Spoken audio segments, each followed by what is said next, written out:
artikel Kristen dengan judul Mujizat di Akhir Zaman. Belakangan ini beredar video pendek mengenai mujizat tentang api yang menyala sendiri di Yerusalem. Dan banyak orang bertanya kepada saya seputar mujizat. Mungkin juga muncul berbagai cerita tentang berbagai mujizat di berbagai tempat. Maka mari kita bahas mujizat menurut Alkitab. Tujuan Tuhan melakukan mujizat. Dalam perjalanan sejarah tidak banyak kali Tuhan memamerkan mujizat. Dalam rentang waktu 6.000-an tahun tercatat di Alkitab hanya beberapa. Henok diangkat tanpa melalui kematian, Kejadian pasal 5 ayat 24, kemudian peristiwa air bah zaman Nuh di Kejadian 7, peristiwa Sodom dan Gomora Kejadian 5 dan 19, peristiwa Musa dari Mesir sampai Yosua memimpin masuk Kanaan, Kitab Keluaran sampai Yosua, peristiwa ulang-ulang zaman hakim-hakim kurang lebih 400 tahun, peristiwa Elia dan Elisa, dan memasuki zaman perjanjian baru Yesus Kristus dan para rasul. Coba bayangkan, selama 5-6 ribuan tahun tidak lebih 10 momen Tuhan memamer mujizat. Tujuan mujizat adalah untuk menunjukkan kuasa Tuhan dan kredibilitas orang yang berbicara atas nama Tuhan. Henok diangkat, narasinya jelas karena ia hidup bergaul dengan Allah. Nuh diselamatkan dari air bah jelas karena tinggal keluarganya yang benar.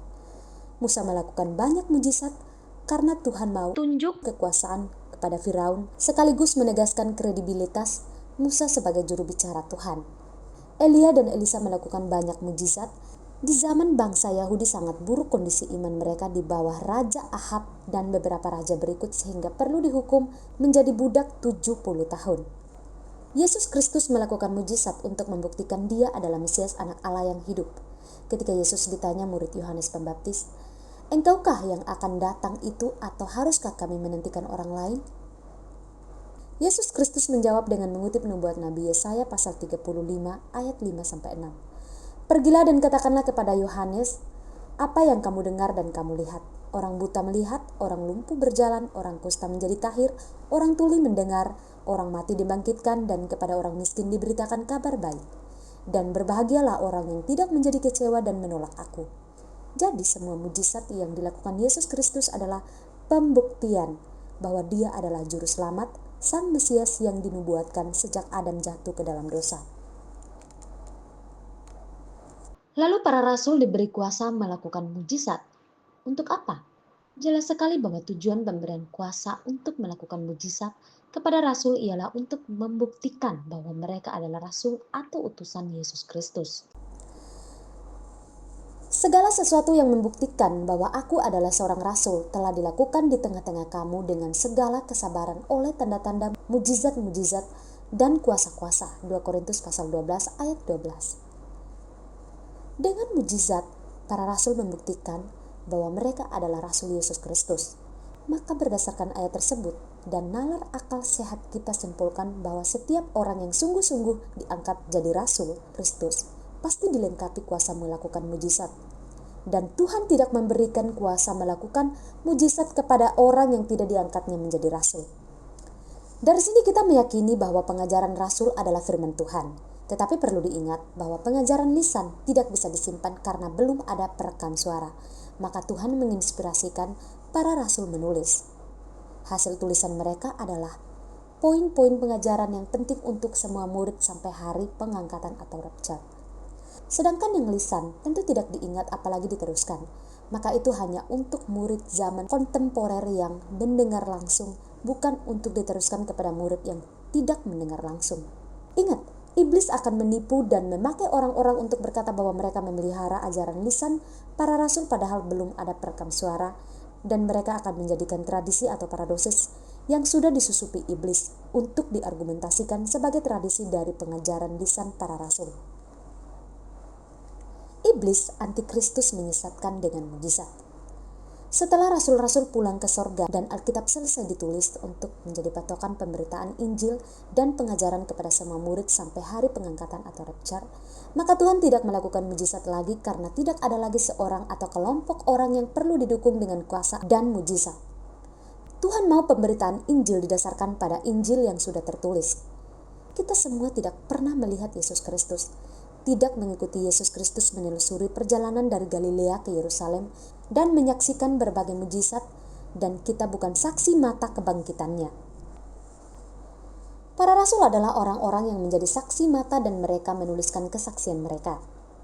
Kita percaya kepada kesaksian para rasul dan kita memberitakan kesaksian para rasul. Kesaksian pribadi kita yang patut diceritakan ialah perubahan hidup kita setelah kita bertobat dan menerima Yesus Kristus.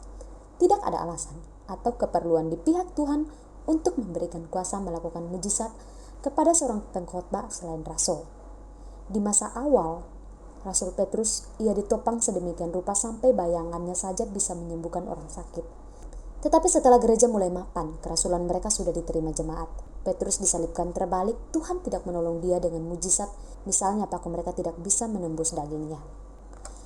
Tidak ada janji bahwa Tuhan akan memberikan pengkhotbah sesudah rasul kuasa melakukan mujizat, karena tidak ada tujuannya. Apakah supaya mereka menjadi kaya dan bisa memiliki pesawat jet pribadi? Banyak pengajar sesat mengutip Markus pasal 16 ayat 17-20. Padahal kalau membaca ayat 14, maka akan tahu bahwa janji itu untuk para rasul, bukan untuk setiap orang percaya. Sebab jika untuk semua orang percaya, maka semua rumah sakit ditutup. Dan kita dapatkan di Alkitab penuh dengan peringatan agar berhati-hati karena iblis, antikristus, akan menyesatkan manusia dengan memakai mujizat. Mujizat adalah alat yang sangat efektif untuk menarik orang, di mana ada bangkai, di situ burung nasar berkerumun. Di dalam 2 Tesalonika pasal 2 ayat 9-12, di situ dikatakan kedatangan si pendurhaka itu adalah pekerjaan iblis dan akan disertai rupa-rupa perbuatan ajaib, tanda-tanda dan mujizat-mujizat palsu dengan rupa-rupa tipu daya jahat terhadap orang-orang yang harus binasa karena mereka tidak menerima dan mengasihi kebenaran yang dapat menyelamatkan mereka. Dan itulah sebabnya Allah mendatangkan kesesatan atas mereka yang menyebabkan mereka percaya akan dusta, supaya dihukum semua orang yang tidak percaya akan kebenaran dan yang suka kejahatan. Antikristus akan memunculkan berbagai mujizat dan orang-orang akan sangat tertarik. Apakah Lucifer mampu melakukan mujizat? Wow, jangan menganggap remeh dia. Ketahuilah penghulu malaikat Mikael saja masih segan terhadap dia di dalam Yudas pasal 9. Tuhan tidak memakai mujizat untuk menginjil atau menarik orang menjadi Kristen karena itu akan merusak programnya. Coba bernalar, Tuhan suruh manusia waspada dan peringatkan bahwa antikristus akan menyesatkan manusia dengan mujizat. Mungkinkah lalu Tuhan sendiri menarik orang dengan memakai mujizat? Mustahil. Tuhan mau kita menjelaskan Injil dengan akal budi dan menyerukan pertobatan dan percaya berdasarkan Alkitab walau tidak melihat. Kristen yang dihasilkan dari mujizat itu biasanya hanya pindah agama, hanya berganti status di KTP, tetapi tidak lahir baru, maka tidak akan masuk surga. Kesimpulan, manusia sangat menginginkan mujizat, bahkan banyak yang mengejar mujizat. Maka iblis mendirikan denominasi yang mendorong orang mengejar mujizat. Iblis senang ketika manusia Kristen menggebu-gebu terhadap mujizat, karena dia tahu mereka akan masuk perangkapnya. Ketika seseorang tersulut nafsunya mengejar mujizat atau hal-hal yang supranatural, dia biasanya tidak lagi berpikir logis. Kalau saya Kristen sejati, saya percaya kepada ayat-ayat Alkitab.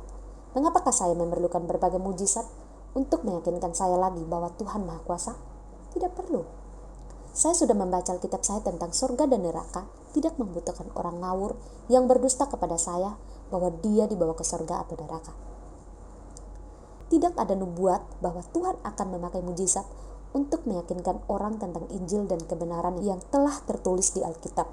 Dan kita tahu bahwa Tuhan peringatkan amat sangat bahwa iblis, antikristus, akan menyesatkan dengan membajak namanya. Matius pasal 24 ayat 5 dan memakai mujizat. Matius pasal 24 ayat 23-24. Sebab banyak orang akan datang dengan memakai namaku dan berkata, akulah Mesias, dan mereka akan menyesatkan banyak orang. Matius pasal 24 ayat 5.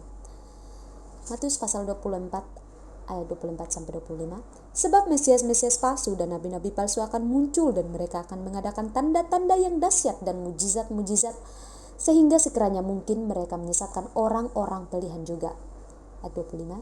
Camkanlah, aku sudah mengatakannya terlebih dahulu kepadamu. Anda bersedia disesatkan? Saya tidak. Saya hanya mau percaya ayat-ayat Alkitab. Saya tidak memerlukan mujizat untuk mendongkrak iman saya. Terlebih lagi karena Tuhan mengingatkan kita bahwa iblis akan memakai namanya dan menyesatkan banyak orang dengan berbagai mujizat.